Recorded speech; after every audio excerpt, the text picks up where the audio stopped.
Okay, so for this week's Guild War / Conquest for Skat, we will be fighting a few different guilds. So if you missed last week's video, it was a 1v1, which was not supposed to be that way.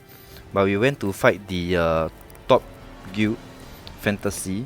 They were the top guild previously, but I think right now I'm not sure what happened. They disbanded or something. So if you missed that one, I will leave the link in the description below. Make sure to check it out. It was a one-sided game, 1v1. We just literally destroyed them because they probably, don't think anyone's gonna fight them and don't have enough manpower. So this week, so they came for revenge. They allied with a few guilds. I think it was the Indonesian guilds, but we won in the end. If you want to check out the results, it's at the end of the video, where you can see the graph also. It was a bumpy ride, but we won at the very last second. We beat the Basel. One of our teammates managed to brand the last tower and we took it down. So yep. Okay, I'm also gonna give you guys some guide, walkthrough, gameplay, whatever. So for the scoring point system, based on the video, so the killing is gonna score you. Killing the other members of another guild is gonna score you 3 points per kill. So then the other one, of course, the major point system is gonna come from clearing the objective, which is to conquer the towers. So for the small objective, small tower, conquering it from neutral to yours is gonna give you about 150 to 100 points, and the regular objective, regular tower, is gonna give you about from neutral to yours is gonna give you about 200 to 250 points, and for the large objective, it's gonna give you the large tower is gonna give you about 500 points from neutral to yours. So notice that I say neutral to yours. It's because once all the towers are being conquered by all the other different respective guilds, the score is gonna change, as I seen in the video when it's a later part of the game. So for small to for the small objective, small tower, from another guild to your guild, what's gonna happen is the guild that was holding the tower is gonna deduct points, and you're gonna gain points. So they will deduct for the small tower. They're gonna deduct about 100 points, and you will gain 200 points. So 100 from them and another additional 100. For the regular tower, the middle regular objective middle tower, it's gonna give you, they're gonna deduct 200 from them, and or 200 to 250, and you are going to get an additional of 200 to 250. So it's about 500 for rebranding the tower from another guild. And for the large objective, it's gonna be they're gonna deduct 500, and you are going to get additional 500, which is gonna help you jump the score by 1000 for the large objective, large tower. So that is it's all approximate. It's a estimate. So I'm not really sure exactly the point goes, but this is the rough gauge. So cause every time we brand the large tower in the later part of the game from another guild, it's gonna get us 1000 score in jump. And if someone else's, if some other guild brand our tower, it's gonna deduct our score. Yeah, so that is one for tower. And if you want to get the additional 3 points per kill, your team and the heavy hitters should really go for it. So yep. What I noticed also was when you brand the tower, the only way to stop someone from branding is to either stun them or kill them. Then I realized when I was branding a tower is I'm not sure why or how, but when I was branding a tower, it feels like I'm taking less damage. Either it's because of the aim system. I think when you brand a tower, unless they target you, you're not gonna get damaged, or it's either because when you brand the tower you get an extra defense or something. because you know when I was branding a tower, even when there was a lot of enemies, I don't get hit as hard as when I was not branding the tower. So yeah, so what your guilds should do is to send the lower CP guys to go and brand the tower, because then you can let the heavy hitters go aggressive and really pressurize the other guilds, so that they won't come and, you know, try to stun you or kill your guy that is branding a tower. This way the lower CP can contribute a lot more to this game mode. Then the heavy hitters can do their job and rule by just pressurizing the guild. So apart from getting the 3 points per kill score, killing the enemy is really going to help a lot in breaking their formation and, you know, getting their group sized down and smaller. Yep. So and yeah, that's about it for the general guide.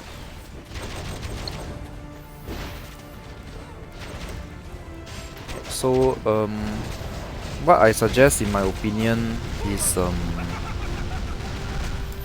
like for our this time round's conquest, we were going for 2 large objectives. So what we could have done was really organize and came out with a formation nicely to split into 2, because otherwise we will be running up and down every time one of the towers get rebranded, and you know, it creates a bottleneck for the other tower that we ran away from. So if we could split into 2 guilds and really let the heavy hitters push a bit forward, further away from the tower, this is gonna help them. It's gonna create a choke point that's gonna be harder for the other guilds to come. So there's only a few ways to get into the large objective tower from the spawn point, which is here and here, and the other places depending on where you guys are planning to conquer. So if your heavy hitters can really pressurize and get aggressive at that spot to really prevent the other guilds from coming in, it's gonna create a choke point, and the other guilds is not gonna come in massively with so many manpower into the tower. So because of how the map is situated, yeah. Otherwise, even if there's a leak from the enemy guild, 1 or 2 guys, it's very easy to kill them off, pick them off, and rebrand the tower again. Yeah, so that is about it for the general guide. I hope you guys enjoyed the video. And yeah, if you want to see the scoreboard, it's the graph, it's gonna be at the end of the video. So yeah, whether or not we like or hate the fantasy guild, we give them some respect, because they really gave us a good fight and really tried to take it down. This week was a lot better than the last week. It was really a good fight, exciting one. We won at the last second. A lot of the events could have changed. Yeah. So well played to all the guilds that came for this week's conquest. And yeah, don't forget, I'm gonna just say, don't forget to like and subscribe like all the other people who post the videos. And thank you for watching. I hope to see you guys again.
no choice but to fight.